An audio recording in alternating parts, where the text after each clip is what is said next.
example, I learned about this topic. Down, took a 10-minute break, and then came.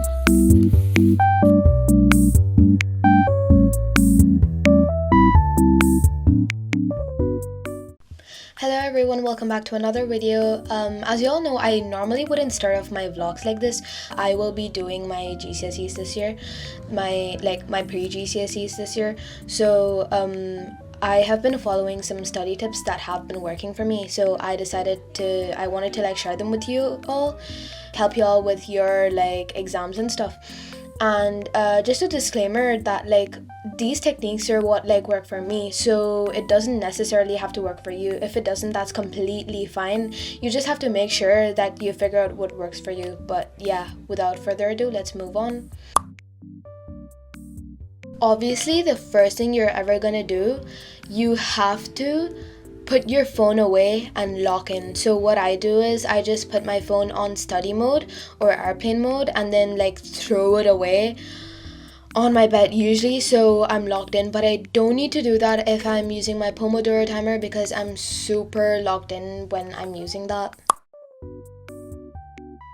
Most of you would know about the Pomodoro timer, and I have been using that quite often. And to those who don't know what this is basically a timer that splits your time into your productivity time and your break time. And I normally use the 50-10 Pomodoro timer, and this helps so much because in those 50 minutes I'm just completely logged in, and I'm so in the zone that I complete all the work, or I only do work in that 15 minutes. Even if my phone is next to me, I wouldn't dare touch it because I'm that focused. And then after that, I wouldn't even think of the break when I'm in my 15 minutes.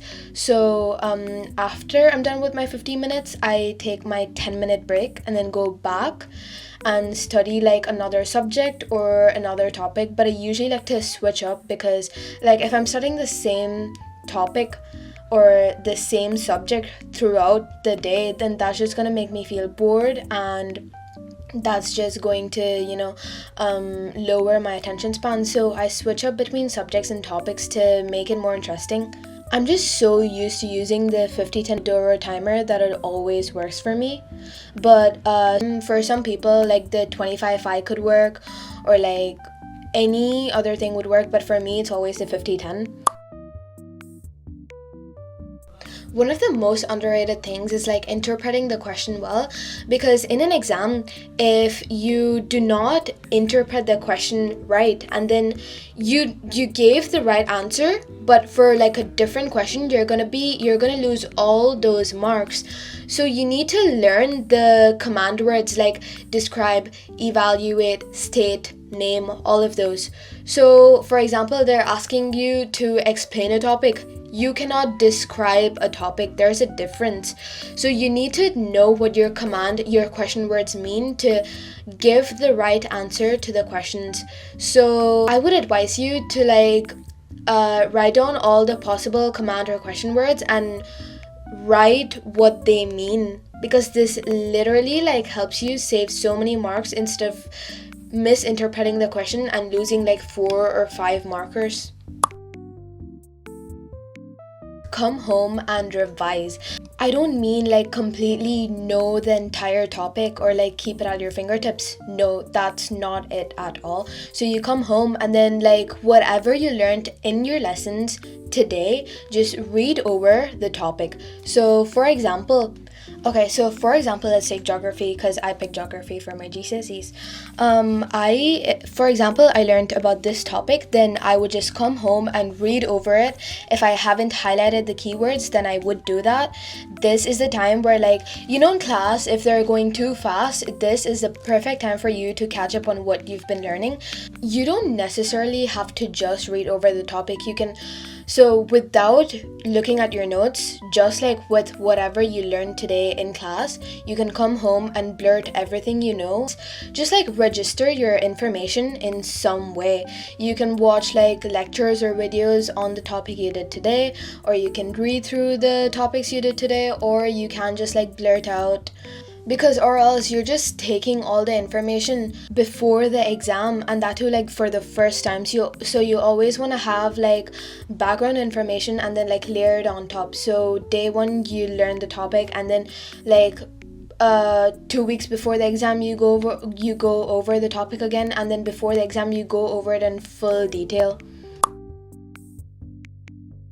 Do not take excessive notes, please. This may be another very commonly heard thing, but just never like overtake notes. I mean, never take too much of notes, because then what's the point of what you're taking? Just only take the important information, or summarize the topic into key points and write it down in your notes. All these notes you're taking for, I usually use it for like revising before the exam. So right before I'm going into the exam hall or something, if you're having a textbook, then it's going to be really hard reading through the entire chapter, like all the chapters. So you just want to, for example, you have 5 chapters on your exam, and obviously you cannot be reading 5 chapters right before the exam from the textbook.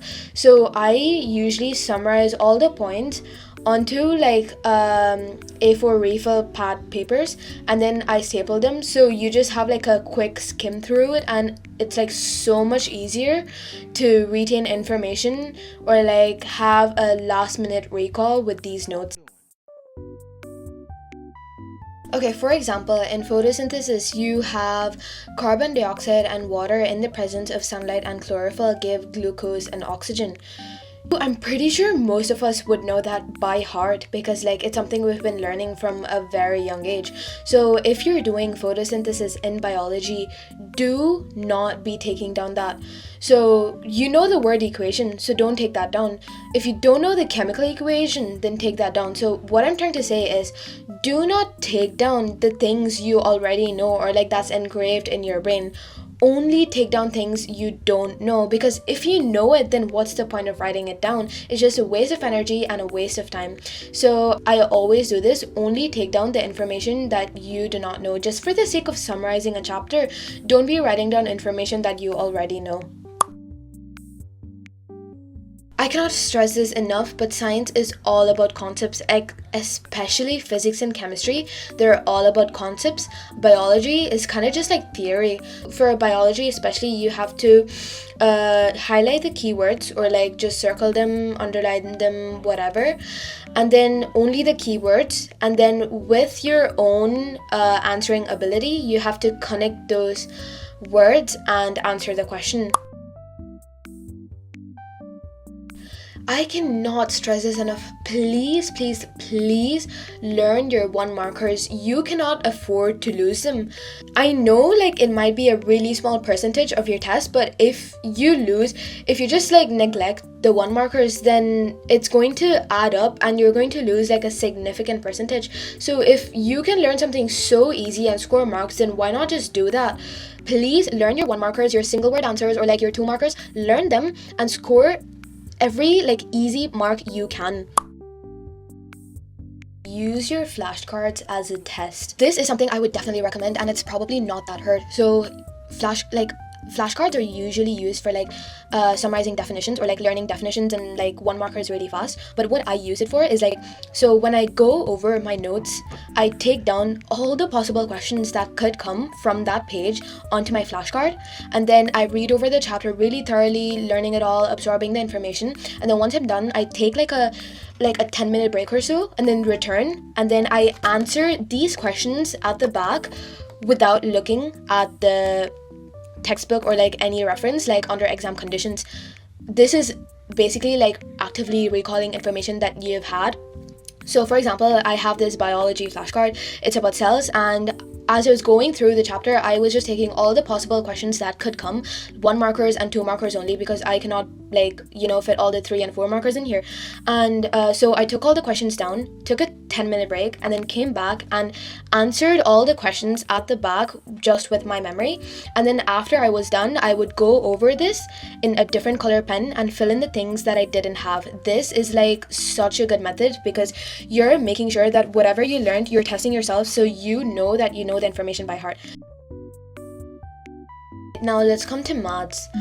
What I do is for Okay, let's say I have a test tomorrow. I split my chapters into small sections and I asked ChatGPT to produce exam style questions, and I solve them under exam conditions. So I just go through all the sums, like how to solve them, and then do a few practice sums, and then I put my books away and then take a picture of like my sample questions and ask ChatGPT produce questions like that, or harder questions, and I have like a set time, basically my Pomodoro timer, and I solve them under exam condition.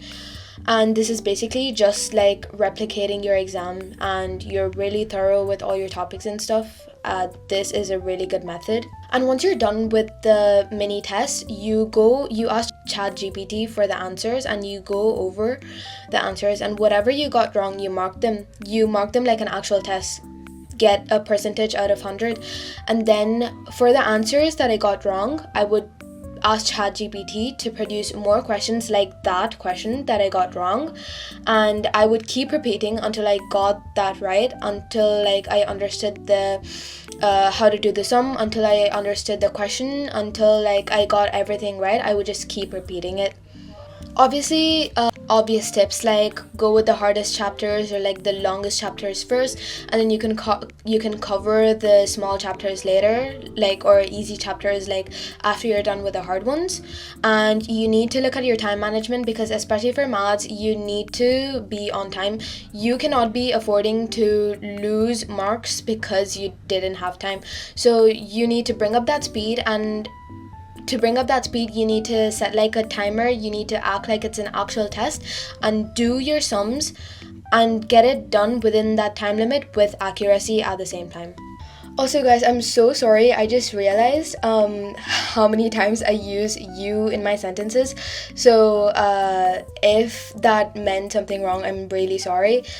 I just realized I speak like that. Please forgive me for the overuse of you and words like that.